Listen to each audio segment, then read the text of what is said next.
안녕하세요. 성경플러스입니다.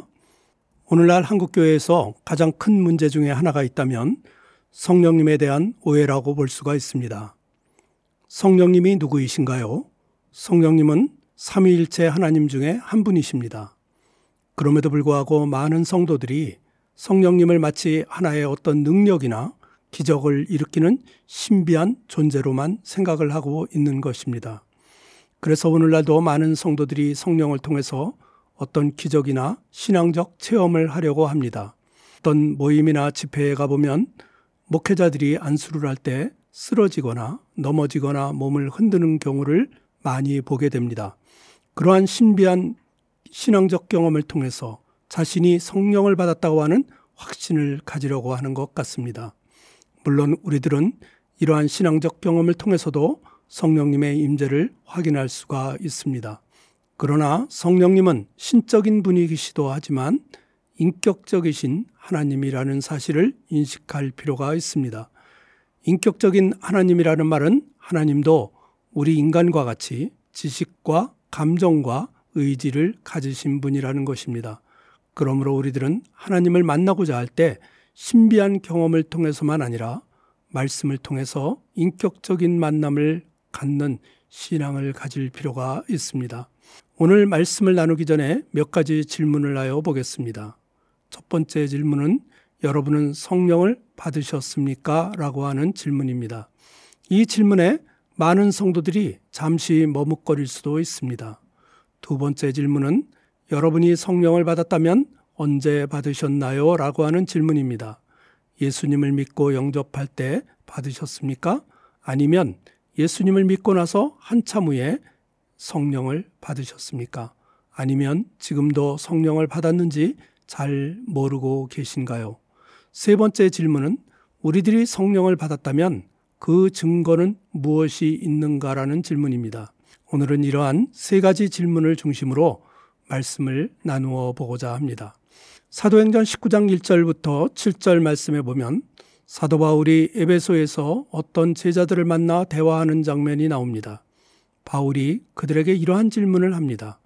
너희가 믿을 때에 성령을 받았느냐?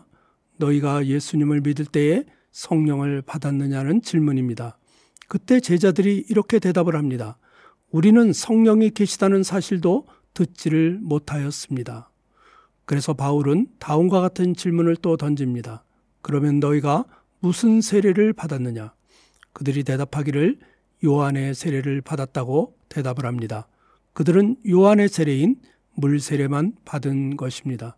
그러나 성령 세례에 대해서는 듣도 알지도 못한 사람들입니다. 그래서 바울은 그들에게 예수님의 이름으로 성령 세례를 주게 됩니다. 사도 바울이 그들에게 안수를 하자 그들에게 성령이 임하게 되고 방언도 하고 예언도 하면서 성령의 은사가 나타나게 된 것입니다. 사도행전 19장에 나오는 이 말씀은 성령을 언제 받느냐에 대한 다양한 견해를 불러일으키고 있습니다. 하나의 견해는 예수님을 믿고 난 이후에 신앙생활을 하면서 성령을 받는다는 견해입니다. 이러한 견해를 가진 분들은 구원과 성령 세례를 분리하여 생각하는 것입니다. 사도행전 19장에서 제자들은 구원과 성령 세례가 분리하여 나타났다고 보는 것입니다.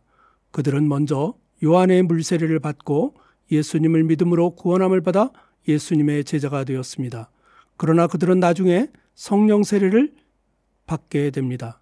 그러므로 많은 사람들은 물세례를 받았다 하더라도 신앙생활을 하면서 성령 세례는 별도로 받아야 한다고 주장을 하는 것입니다. 또한 사도행전 2장에 보면 오순절 성령 강림 사건이 나옵니다. 예수님의 제자들도 예수님을 믿고 구원은 이미 받았습니다. 그러나 성령 세례는 마가의 다락방에서 나중에 받게 됩니다. 그들은 마가의 다락방에서 불같은 성령을 받은 후에 삶의 변화가 나타나게 됩니다. 그러므로 우리들도 구원과 관계없이 성령의 불을 받아야 삶의 변화가 나타난다고 보는 견해입니다. 이러한 견해를 가진 사람들은 대개 성령의 은사를 중시하는 사람들일 경우가 많이 있습니다. 그러나 또 하나의 견해는 예수님을 믿을 때 동시에 성령을 받는다고 보는 견해입니다. 그 이유는 오순절에 예수님의 제자들에게 내린 성령 세례는 과도기적인 사건이라고 보는 것입니다. 그들은 예수님께서 죽으시고 부활 승천하시기 이전의 사람들이었습니다. 그래서 그들은 나중에 약속하신 보혜사 성령을 받게 된 것입니다. 그러나 오늘날은 복음을 듣고 예수님을 영접하고 그분의 이름으로 물세례를 받으면 그때 성령님이 함께 임하신다고 보는 것입니다. 더구나 오늘날 우리들이 교회에서 받는 물세례는 성령 세례에 대한 외적인 표시라고 하는 견해도 있습니다. 성령님이 우리 마음에 내주하고 계심을 외적으로 인치는 행위라는 것입니다. 그러므로 어찌 보면 물세례가 없다 할지라도 예수님을 영접하고 믿는 자들에게는 이미 성령 세례가 주어지는 것을 믿어야 한다는 것입니다. 이러한 견해는 오늘날 보수교단에서 일반적으로 가지고 있는 견해입니다. 물론 어떤 사람의 경우에는 특별한 믿음과 회심이 없이 주어지는 물세례가 있을 수가 있습니다. 그러한 경우에는 물세례를 그가 받았다 하더라도 성령 세례가 주어지지 않았을 수 있습니다. 그러므로 그러한 사람들의 경우에는 후에 다시 성령 세례를 받아야 하는 것은 물론입니다. 그렇다면 우리들이 성령을 받았다고 하는 증거는 무엇이 있을까요? 첫 번째 증거는 고린도전서 12장 3절의 말씀입니다. 성령으로 아니하고는 누구든지 예수를 주시라 할 수 없느니라. 누구든지 성령을 받지 아니하고는 예수님을 주님으로 고백할 수가 없다는 말씀입니다. 그러므로 우리들은 예수님을 주님으로 고백하고 있다면 우리들은 이미 성령을 받은 사람들이라는 것입니다. 두 번째 증거는 성령의 은사입니다. 사도행전 19장에서 사도 바울이 안수를 할 때 그들에게 나타난 성령의 은사가 있었습니다. 그것은 바로 방언과 예언이었습니다. 그래서 어떤 사람들은 성령을 받았다고 하면 방언을 할 줄 알아야 한다고 말하기도 합니다. 그러나 방언은 성령의 은사들 중에 하나입니다. 더구나 성령의 은사는 모든 사람들에게 동일하게 주어지는 은사가 아닙니다. 성령의 은사는 하나님의 뜻대로 각 사람에게 나누어 주시는 하나님의 선물입니다.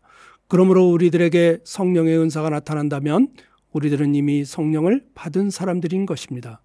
그렇다면 성령의 은사는 무엇이 있을까요? 고린도전서 10장에 보면 다양한 은사들이 나옵니다. 어떤 사람에게는 성령으로 말미암아 지혜의 말씀을, 어떤 사람들에게는 지식의 말씀을 주십니다.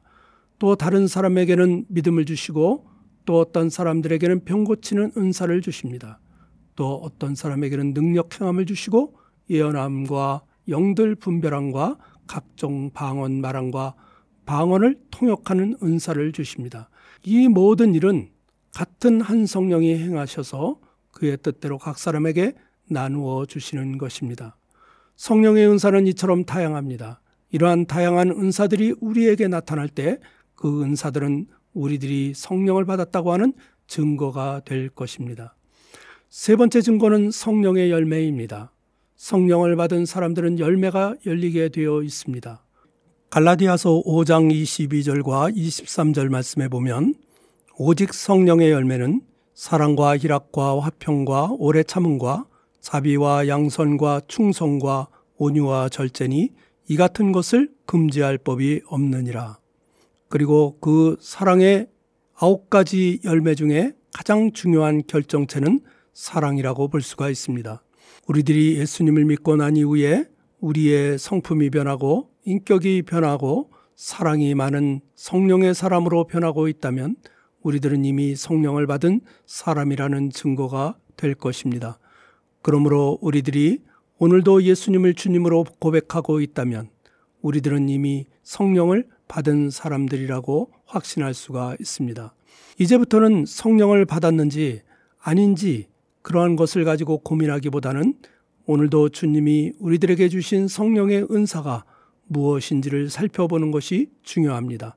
그리고 성령님께서 우리들에게 주신 성령의 은사를 가지고 교회의 덕을 세우며 다른 사람들을 섬기며 살아가는 것입니다. 또한 하나님의 말씀을 실천하면서 성령의 열매를 맺으며 성품의 변화, 인격의 변화를 이루어가는 것입니다. 그래서 우리 모두가 하나님의 사람으로서 늘 성령님과 함께 동행하면서 기쁨이 충만한 삶을 살아가시는 성도님들이 되시기를 간절히 기도합니다. 아멘.